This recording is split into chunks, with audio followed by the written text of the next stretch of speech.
Al abordar temas relativos al autismo, todavía en medio de conversaciones, en artículos y demás,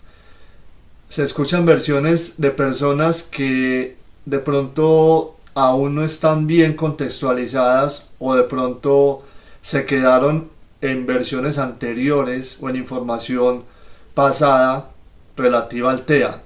Y este video lo saco en relación a eso porque hay que recordar, como ya lo hemos hablado en varios de los videos e incluso en el libro, que actualmente y desde el año 2013, por el DSM-5, el Manual Diagnóstico y Estadístico DSM-5, se llama trastorno del espectro autista. Y es importante entender la palabra espectro, porque con el tema del trastorno obviamente hay una serie de opiniones divididas de si es, si no es, si se debería llamar así, si mejor llamarlo condición. Hablan de movimientos donde dicen llamarlo condición del espectro en lugar de trastorno, para evitar rótulos, para evitar de pronto desinformación, para también generar mayor empatía o inclusión o una mayor conciencia hacia lo que es realmente, en lugar de llamarlo trastorno y que lo asocien con enfermedad, llamarlo condición para saber que es una situación que afecta el neurodesarrollo, ¿sí? En tres áreas de las cuales ya hemos hablado. Y este video no tiene que ver con eso, pero la repito, la interacción social, la comunicación y el tema de la conducta o la inflexibilidad y los intereses restringidos. Eso está claro. Ahora, cuando hablamos del espectro, y esto es lo más importante, que cada uno de nosotros, tengamos o no que ver con la condición, debemos entender. Y es porque ninguna de las personas diagnosticadas con autismo responde a unas características singulares o particulares, ¿sí? Generales. Hablo de que no debemos rotular en cierto sentido el autismo como X o Y característica donde los cobije a todos, sino entendiendo que es un espectro, tener presente muy claro que se trata de individuos que cada uno de ellos maneja un ritmo, que cada uno de ellos tiene sus características, que algunos de ellos incluso, además del diagnóstico, pueden tener comorbilidades, y de hecho es muy frecuente que se dé,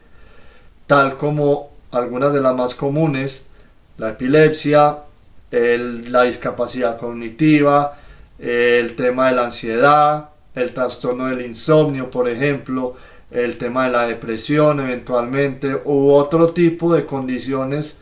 llámese trastorno bipolar, déficit de atención con hiperactividad. Del tema de las comorbilidades, en el canal hay una lista de reproducción, pueden buscarla y ahí se darán cuenta de las más frecuentes que se presentan. Eso además de la desintegración sensorial, que afecta mucho la parte conductual. Y muchas veces, si nosotros no tenemos presente eso y claro, podemos tener esa tendencia a confundir ciertas reacciones, ciertos sentimientos o ciertos comportamientos de ellos, de las personas con autismo, como que todo fuera relacionado a lo conductual, cuando puede ser por el tema sensorial, que sea consecuencia de aquello. Entonces es importante entender que es un espectro, ¿sí? Que no podemos llevarnos a los límites donde todos son nivel 1 o muy funcional, o todos tienen unas características muy severas, o las del nivel 3, falta de comunicación, falta de contacto visual, el tema de la agresividad eventual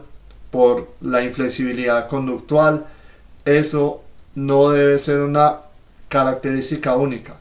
porque cuando ya lo establecieron en este DSM-5 como espectro, recordemos que reunieron unas categorías anteriores, como el síndrome de Asperger, que aún sigue estando en la cabeza de la gente, a pesar que, claro, que antes de 2013 las personas o muchas personas fueron diagnosticados con Asperger, pero hoy en día hace parte de la escala del trastorno del espectro autista.